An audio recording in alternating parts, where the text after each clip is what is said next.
One of the biggest topics every year in fantasy football is when we talk about second-year breakouts. So what about last year's rookie running backs? Can they improve in 2023? Or was 2022 just a glimpse of what they're going to be year after year after year in the NFL? We're talking about it right now. But there is something that I can tell you without a shadow of a doubt is going to explode in 2023. It's our Discord. It's already full of like-minded people that just want to see the world become a better place. They want to talk fantasy football. They want to have fun, and they want a positive community to share it with. So if that's what you're looking for, consider hitting the blue join button just below this video. And there's really something for everyone, so be sure to check out the different tiers and what they offer. But by becoming a member, you'll get some bonus videos in season, preferred responses to your comments on YouTube videos, some fire emojis to use during live streams, all kinds of bonus features for members, so make sure you take advantage of that right now. Discord going to be popping off in 2023. But now let's talk about some second-year breakouts at the running back position and really see if they're on a path to improve what they did just last year, or could we be disappointed? And we're not going to overcomplicate this. We're going to keep it simple in this video. We're going to start off with BREECE Hall of the New York Jets. Last year finishes running back 42 overall. He did miss 10 games. Don't forget, he's coming off of a torn ACL. He scored 105.6 total points in half PPR scoring and averaged 15.1 fantasy points per game. But like I mentioned, he's coming off an ACL tear, and that's a pretty serious injury. Overall, though, the offense that he's going to be coming back to in New York is way better than anything that he saw at any point last year.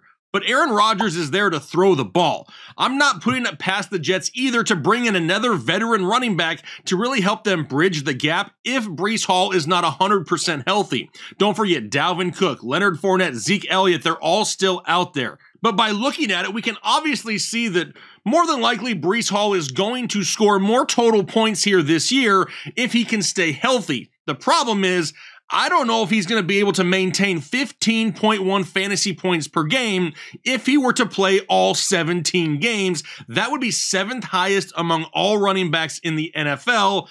And that's an uphill battle, right? Especially with a guy coming off a major injury that can lead to more soft tissue injuries during the recovery and the immediate year after. That's what worries me with BREECE Hall. So are the overall total points going to increase? I do believe they do. Can he really maintain 15.1 fantasy points per game? I think that may be a little bit high. And honestly, for a season long, I think he's going to be more in the neighborhood of maybe 12 or so fantasy points per game. Still could be a solid pick, but a lot of risk involved with drafting BREECE Hall coming off of that injury. How about Kenneth Walker of the Seattle Seahawks? He finished as running back 16, missed 2 games last year, had a total of 189 fantasy points, 12.6 fantasy points per game. But we also know that Seattle went out and drafted another running back, right? Zach Charbonnet is now in Seattle as well. Plus, they're not going to take their focus off of the passing game. They brought in Jackson Smith and Jigba in the draft as well. So, I mean, we know this is an offense that is stacked with weapons. Now, Kenneth Walker, he didn't take over the starting job until week 5 of last season. We know he's going to get more opportunities from the start, but now he's probably in a little bit bigger of a split backfield than what he saw at any point last year. So sure, we may see a slight increase, but I am not expecting a huge jump for Kenneth Walker in 2023. If this was his backfield alone and Zach Charbonnet was not there, then yeah, maybe he does climb the ladder a little bit. But 189 total points is where I expect him to kind of hover around by end of season, and obviously that's going to put him in the category of right around 12 to 13 fantasy points per game or so from Kenneth Walker in half PPR scoring. What about Isaiah Pacheco, Kansas City Chiefs? He finished last year's running back 35 overall, didn't miss any games, scored a total of 128.5 fantasy points and 7.6 points per game.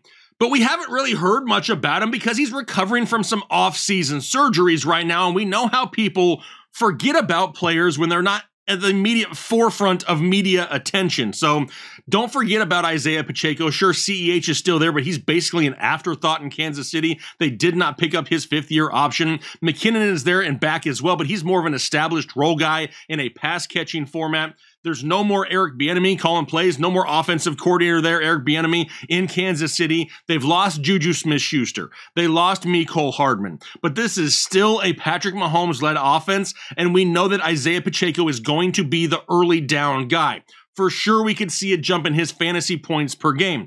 But he didn't get a large portion of the work in Kansas City last year until week 11. So that really drug down his averages for the season. Honestly, Isaiah Pacheco is a name that I have circled on a lot of draft boards. I definitely expect him to improve his overall point total of 128.5 and definitely going to increase those fantasy points per game closer to the double-digit range. Isaiah Pacheco, definitely a name that could break out here in his second year. Which will then take us to Dameon Pierce, Houston Texans. Last year finished as running back 27, missed the last 4 games of the year, scored a total of 151.4 fantasy points, which was 11.6 fantasy points per game. Another guy, though, that's going to come into an offense in 2023 that's going to be a lot better than what it was in 2022. New quarterback there, right? CJ Stroud under center. They lost Brandon Cooks, but they added Robert Woods, Bobby Trees in the mix, and then we also know they drafted Tank Dell. Plus, don't forget, the return of John Mechie potentially this year could be a big boost to this overall offense.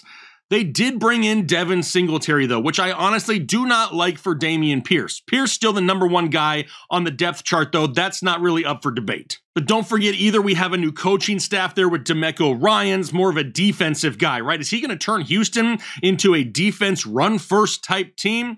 That is entirely possible. Now, honestly, I don't see the fantasy point per game number really jumping up for Dameon Pierce. 11.6, right around 12 points a game or so, I think is a pretty fair average to put on him for the season. Obviously, if he plays all 17 games at 151.4 total points, is going to see an increase, really put him up in the neighborhood of like 180, 190, kind of what we saw from Kenneth Walker last year, if he can stay healthy all 17 games. Then we go down to James Cook in Buffalo, finished as running back 44, didn't miss any games last year, only scored a total of 97 fantasy points, 5.7 points per game. It really helped that Singletary is no longer in town. However, they brought in Damian Harris from New England, and there's still rumors circulating that Buffalo could add another vet as well. It's really starting to look like another year for James Cook without having a major role in this offense each and every week. Similar to last year, I see him having big games in certain matchups,